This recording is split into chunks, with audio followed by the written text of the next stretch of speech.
You're listening to the Loudmouth Radio Network. It's actually late in the day for me to be recording, but I just have had quite a few things happening this morning. And so I finally kind of got settled in the studio, and I'm preparing to speak with you on regards to our Monday motivational series. And I've had so much information that I've been absorbing, a lot of energy I've been absorbing the last few days. And I'm coming right off the height of screening my comedy web series, Dating Like a Dyke. I had an opportunity. I was selected for another film festival. And so I screened Sunday in Los Angeles at the Chinese Theater in the heart of Hollywood. And I've had actually 3 days out of the last 4 days of trips back and forth to Los Angeles. And from the direction where I am in comparison to that journey, we're talking about 2 hours, pretty much 2.5 hours, depending on traffic each direction. And so needless to say, I was exhausted yesterday after I screened, and I came back home and settled in, had dinner, and I literally fell out on the couch. And a couple hours later, I wake up and it's, late evening, Sunday evening. And I have a hard time falling asleep later on when it was time for me to actually try to go to bed. So I don't think I went to sleep till probably like 3 o'clock this morning. And I say that to say this is that it's amazing how you can have so many things that are demanding time, attention, and requirements that you have of yourself, whether it's pre-existing things that are already planned, things that are impromptu that just kind of come to surface. But at the end of the day, when you're using your abilities, your talents, and you're giving them out for others to take in, sometimes the energy of it can be, demanding on you. And the reason for that is because the world needs you. And I'm very, very excited to share some aspects of what that means and how you can just look at within yourself and find more ways to be a bigger contribution to the world as we know it. And I think it's important that we have these conversations, because if we're going to continue to be world changers, we have to recognize what's within us that the world needs. Guys, y'all know what time it is. It's Monday, and it's time for Sunday's Money Motivation. Let's go. Welcome to Loudmouth Radio Network. My name is Sonny. As a former professional athlete turned entrepreneur realtor and the producer of Loudmouth Radio Network, I look forward to bringing content to you that empowers, inspires, and entertains you. Tune in each week as we have unscripted and unfiltered talks from entrepreneurship, real estate, politics, entertainment, comedy, LGBTQ topics, day-to-day life, and everything in between. All shows available on demand 24/7 on your favorite podcast platforms.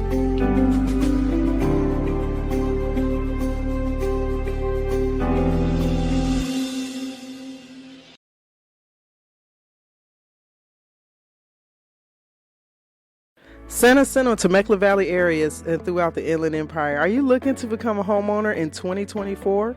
Register today for the New Home in the New Year seminar hosted by Sold by Sonny. Let's get you from rental to homeowner in the new year.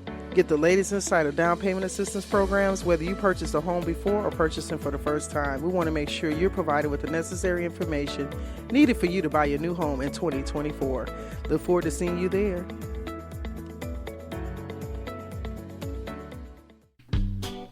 Hi, I'm Hector Calvillo of J&H Automotive, located at 611 West Florida Avenue in Hemet, California. We are a full-service automotive repair shop where you can always expect to receive the highest quality repairs, fairest pricing, best customer service in the industry. My brother George and I grew up watching our dad work on classic cars as a backyard mechanic. His hard work ethic and dedication led us to opening up J&H Automotive in 2009. We started out with a 500 square foot repair shop, and we have consistently grown over the past 15 years to our new 10,000 square foot repair facility in the heart of Hemet. We're open Monday through Friday, 8 to 5. Call 951-766-5999 to to set an appointment for all your automotive service needs.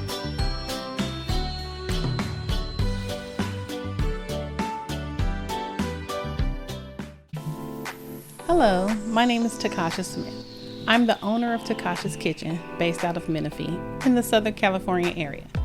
As a chef and caterer, I provide private cooking classes, couples dinners, and private parties. As a female pitmaster, I am able to create a personalized experience for your family reunion gatherings. I create menus based on my clients' needs to have a more personal vibe. You can find Takasha's Kitchen on all social media networks such as Instagram, Facebook, TikTok, and my YouTube channel at Takasha's Kitchen. And that's spelled TACASHAS Kitchen, KITCHEN. You're listening to the Loudmouth Radio Network. So, guys, I want to give a little insight. I won't. My intention is not to be long-winded about this conversation and topic, but I will allow the spirit of understanding to channel through me what I should say, right? One of the biggest things that I want to start out with is talking about how important each and every one of us as a human in this physical space is. It's very important to know that if you have journeyed through whatever metaphysical journey you took to get to the earth in a physical form and to walk the earth and to be amongst other human beings, that your life has purpose. And, you know, more now than ever, we're seeing so many things that we don't think about that is more frail than we realize. And if you've had enough time to maturely navigate life in regards to communication with other people, connections to other people, you get an opportunity to meet others in their walks and journeys of life, whether it's from a distance, if it's up close, if it's physical interaction, or now we're in the world where we can communicate with anybody anywhere around the world, even through social media, email, text messages, right? You may never, ever make contact with certain people that you're hearing stories about or seeing things about. But it leads me to talk on something today that has a mixed medium for me, because as I mentioned in the beginning of my introduction of today's show, I did a screening of my series. And my series, Dating Like a Dyke, is a autobiography. It's a spin of my real experiences, and they're really, to me, almost like a snippet. You know, this is a very new series that I shot in the earlier part of the spring into the summer, and started screening into film festivals as of June of this year. Wrapped basically, I'll say 2.5 episodes, because it's considered 3 segments, but there's only 29 minutes of running time of this content. And a big part of the realm of this project is that I initially wrote 8 episodes. And if you're watching series like many of us are on streaming services, YouTube, Hulu, Netflix, Amazon Prime, Tubi, there's tons of them that people are starting to interact and engage with, right? And so from a production level, you're starting to see a lot more series take up a lot of space on these platforms, because it gives you an opportunity to tell a variation of stories, a variation of topics, conversations, actions, reenactments. You know, there's a variation of where stories are coming from. But most of them are happening because of what people's experiences are. So Dating Like a Dyke is my experience of being in a very toxic relationship that I eventually married the individual and divorced the individual. And I'm looking at now almost 2 years of that divorce time period coming into effect. I've been separated for over that amount of time, and I've been divorced over 1.5 years. But the ability to share this segment has been a journey. It's been a healing in itself. And even with what I have so far, it is nowhere near the magnitude of what I've experienced. As a producer, as a writer, and an actor in the series, I've definitely been trying to navigate sharing aspects of my experience, and it's such a small dynamic in comparison to the whole, right? And I think that you see long running series like Law and Order that basically every episode they're giving you a case, that they're giving you the characters, the arc of the story of what took place, the crime, and then you see the investigation take place, and ultimately you hope that they find the person and hold them responsible for wherever the crime is, right? And for me, I had full intention of sharing quite a bit of my story, and I wrote 8 episodes of this series, and I've only gotten the opportunity to do 2.5 of those. In the process of producing this show, I had some hiccups, and those hiccups caused me to stunt the production as to where it is now. In the interim, it allowed me to be able to submit this project into film festivals that had a 30-minute or less duration. So ultimately, what I felt challenged and kind of really stunted about, I did my best to make it work with what I had. So in the process of doing that, I was watching. So this is my second film festival I've attended since I've been selected. I've been selected into over 8 different festivals, and I've won multiple awards in these different festivals. But 2 of these festivals were held physically in Los Angeles, which allowed me to travel over to LA and partake in watching them being screened. And then later I was selected for the first one, which was the Marina Del Rey Festival. The festival I just did this weekend was called the Silicon Beach Festival, right? And so the very first time I went, of course, the excitement, we're talking about within less than a week, I had to prepare for the festival, attend the festival, screen, and then I ultimately won that festival within that week. And a lot of things was happening very fast. Naturally, I was excited. I was really caught up in the whole realm of being able to be chosen, and watching it in the theater was exciting. And so the second go round, I was able to have another lens of it and watch the same screening in the theaters, but it felt differently. I felt like I was back in my SCAD days in school, where I was critiquing a lot of what I had displayed, right? And so I've had so much gratitude about being able to do something in this realm of my experience, but I know it's not the fullness of my experience. And I'm very grateful that I'm physically here to be able to talk about my story and my journey. And there's so much more that hasn't been mentioned or talked about. But I've also had the opportunity this weekend to see the effects of how people that are dealing with their own levels of trauma, toxicity, abuse, things of that nature, that are things that are happening in the life of people, what's happening in our world. And there's this young lady that is on my social media that I have been friends with for some time, and I don't want to say that I physically can account to meeting her or knowing her personally enough to say that I could have had an opportunity to have a further discussion, but she passed away a few days ago, and from what it appears, it could have been by her own self decision to do so. And some months ago, she spoke on her own bout with trauma, abuse, and relationships that she had endured, and she found that she had been put in a situation of being abused and targeted as a young adult. And over the last 20 years, she's battled with talking about and speaking her truth, which she started to do last year. And she started her process of healing from it. And it's very, very graphic. It's very, very raw about her emotional state of what she experienced, confronting the abuser, the situation. And now those that have known her, who've been touched by her, who have been surrounded in some type of realm of connection, is now mourning her loss.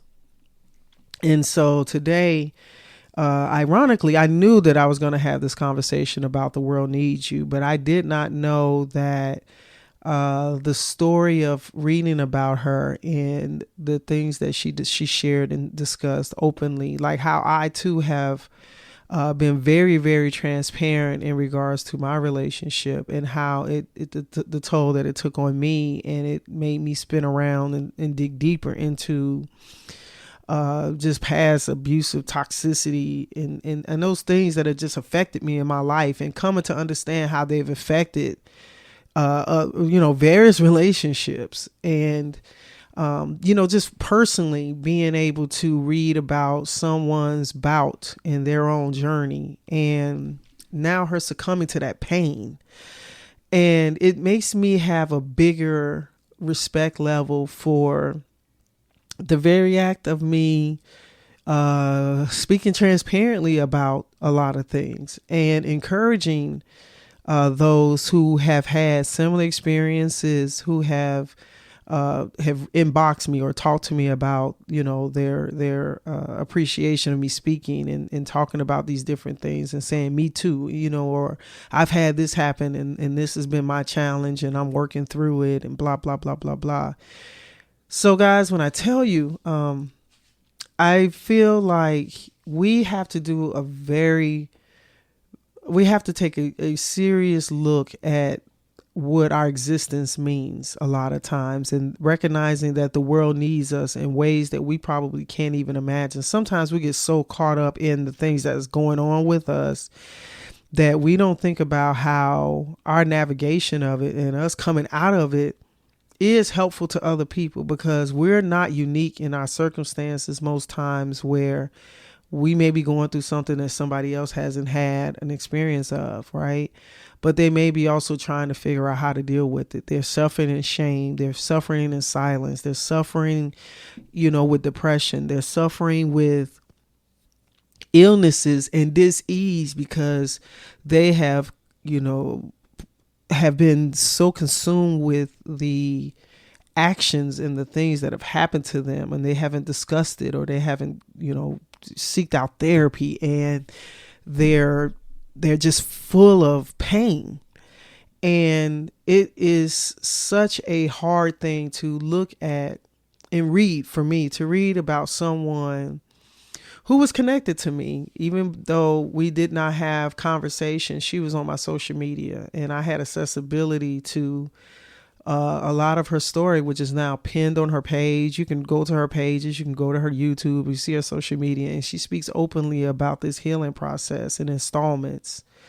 And I think that it is a real Aquarian time period where people are tired of not speaking and not being very clear about their experiences, or not being felt that they're supported or heard, or suffering in silence, and get to that point where they first make the realization and understanding that their life and journey matters too, and to have the courage to speak about it and have the courage to share with other people some of the most vulnerable, most difficult and challenging times that you may have ever experienced in your life, and still allowing the world to know, and saying that it's no longer for me to protect or hide or to feel shame that I went through this. And I know for a fact that there is so many people beyond me, beyond this young lady, that has had these types of experiences, and they don't feel like they have a place to speak on it. And it is so important to know that the world needs you. And the world needs you in so many ways, because I am not the totality of my past. I am not the trauma or the abuse that I've experienced, but it has developed me to become the evolutionary person that I am continually to become. Because for me, I don't feel like I've arrived to be. I feel like I am still evolving. I am still working to become more and greater, and to understand more about myself, and the ability to be able to connect to someone else's story, to understand where they're coming from, the pain that they describe, the anguish that they describe, the successes that they are sharing, the healing that they're doing, and being able to see the transition or the transformation take place. For myself, I can look and I can even hear the transformation of myself over the last 5 years. I physically can go back, look at videos. I can listen to podcasts of shows that I've done over the last 2 years, and I can listen to myself now, and I can hear the significant difference of what I sounded like then and what I sound like now. I can hear the difference in the story of my conversations that I am sharing with you on the radio network. I can hear the difference in the conviction of understanding what I wanted to say and communicate versus a couple years ago. I remember when I first started molding Sonny's Monday Motivation and really wanted to become a consistent segment. There was a time period where I knew what I wanted it to be, but I did not have the voice to deliver the message. And so what I ended up doing is I started sharing a lot of the people who I've listened to, who I've read, who I've come to feel empowered by, the E.T. Thomases, the Will Smith motivational pieces, the Lisa Nichol lecture series or talks, Bob Proctor, Jim Rohn. There's so many that have come into this space of personal development, self-help. Les Brown, there's just a tremendous amount of uptick of people who are either regurgitating some people that were, hundreds of years, Napoleon Hill, people who may have been decades or hundreds of years before us speaking in regards to this type of subject matter, and develop their voices in their own right, in their own right and way of speaking. And so I knew that this segment was important, but because I was going through my own painful, silent stressors and not being able to really fully share or speak on things because I emotionally and mentally was not there to convey what I can say now, because I wasn't healed enough to do it. I wasn't strong enough to speak on what I knew was felt like I was under attack within myself, right? And so when you are dealing with yourself and you're dealing with things that are obstacles within you, and you're working through the things that have happened in your life that has maybe changed the dynamics of direction for you or have affected the way you think, the way you deal with people, it can require a bigger part of you that you can only measurably know when you're ready.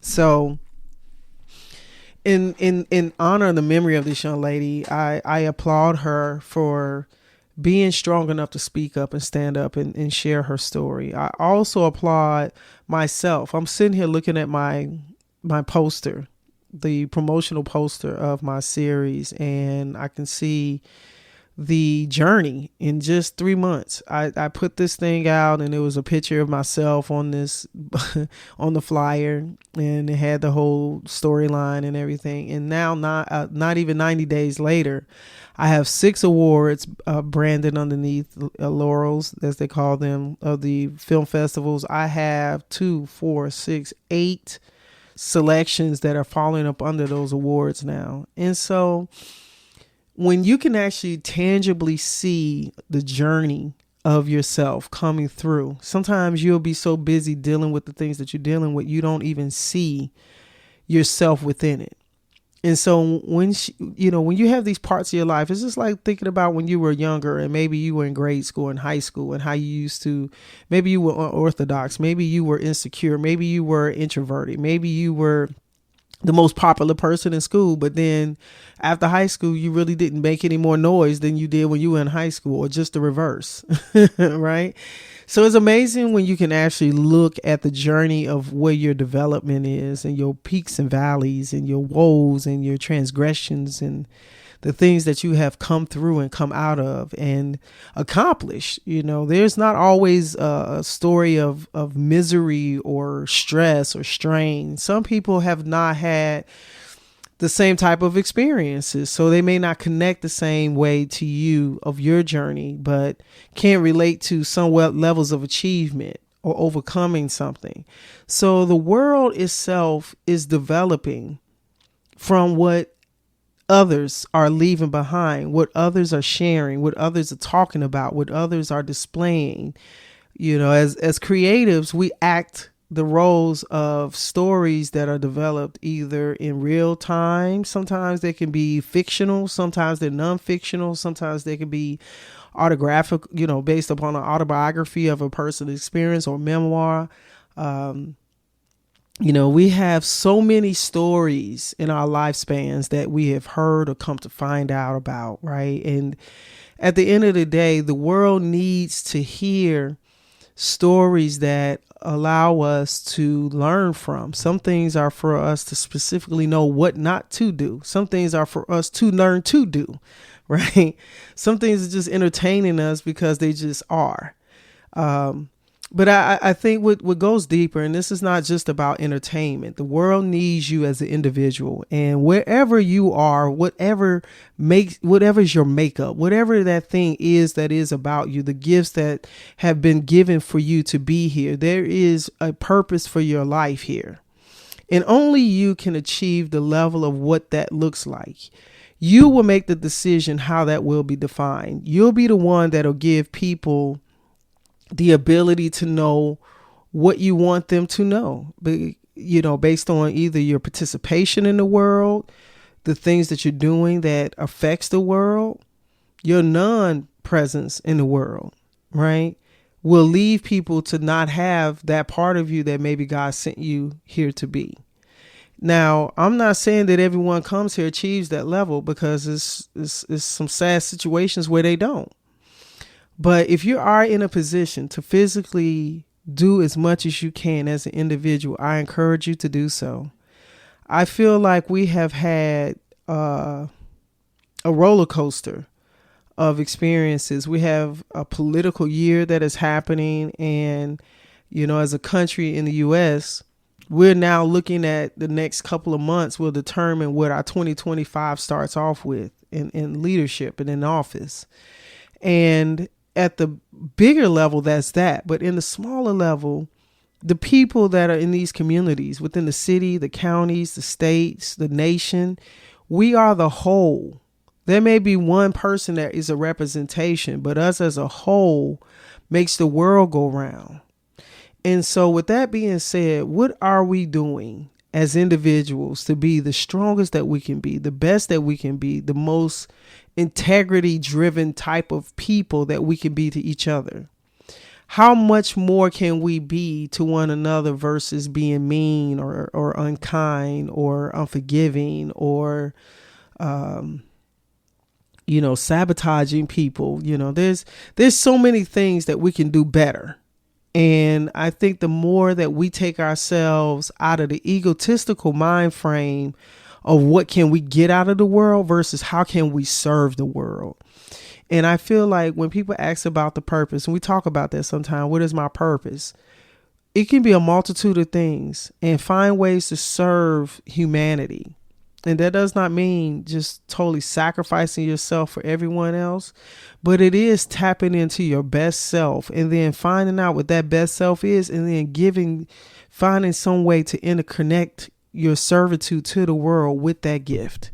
And those two intersections, which is what makes you so powerful as a being here amongst the human race.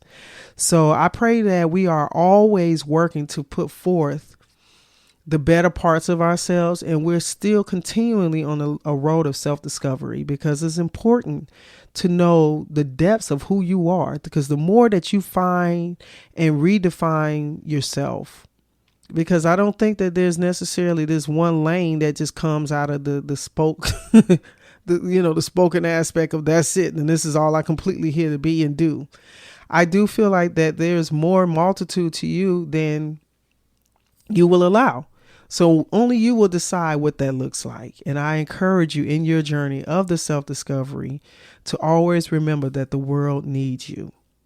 All right, y'all. Y'all be blessed and have an amazing day. You're listening to the Loudmouth Radio Network. What up, everybody? This is Sonny, your loudmouth of comedy. I got something to share with you guys. You listening? Check it out. Sonny's Loudmouth Comedy Presents is coming to what? Shooters Bar and Grill of Temecula. We're doing comedy and karaoke every third Wednesday live comedy event, right? We're doing open mic, feature comics, and we're topping it off with karaoke. Now, this is the best part. I need you to get your tickets. We're doing advance tickets and table reservations. We're not doing anything at the door, which means you need to get your tickets. And you need to go to where? loudmouthcomedy.com. That's LOUDDMOUTH, loudmouthcomedy.com, all together. Get your tickets. Tell the homies. You can get you some reservations for tables, seating. Also, listen, if you are a comic, or maybe you do spoken word, or you might sing or something like that, you want to take part in the open mic, I need you to go to loudmouthcomedy.com and get your opportunity to get registered and signed up for the open mic. It's limited spaces. Don't let me tell you I didn't tell you ahead of advance. Now you gotta do this in advance, right? And you need to be registered well in advance, okay? So you need to go to loudmouthcomedy.com. Uncontrollable laughter, great food, drinks, and a comfortable atmosphere. I can't wait to see you.